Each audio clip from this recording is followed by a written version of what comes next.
200 g glatkog pšeničnog brašna, 100 g pšenične krupice, to jest griza, pola standardnog paketića praška za pecivo, 7 g, prstohvat soli, 2 cijela jaja, 100 g bilo kojeg šećera, ja sam koristio smeđi tršni šećer. Ako ste koristili možda bijeli šećer, smjesa će vam biti nešto svjetlija. 130 g marmelade od marelica, može i neka druga naravno. Opet dobro miješajte minutu dvije, a po želji možete dodati žlicu ruma ili ekstrakta ruma ili aromu vanilije. Čašica jogurta 180 do maksimum 200 g, možete koristiti čvrsti ili tekući, svejedno je, samo ga protresite.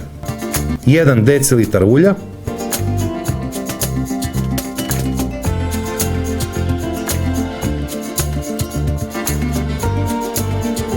lim 30 x 20 cm, namastite, pouljite ili premažite s maslacem i pobrašnite, a višak brašna maknite.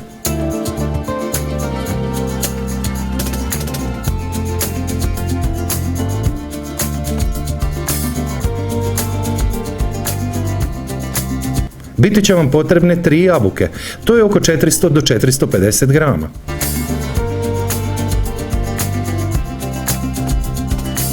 Ogulite i izdubite i narežite na tanke listiće.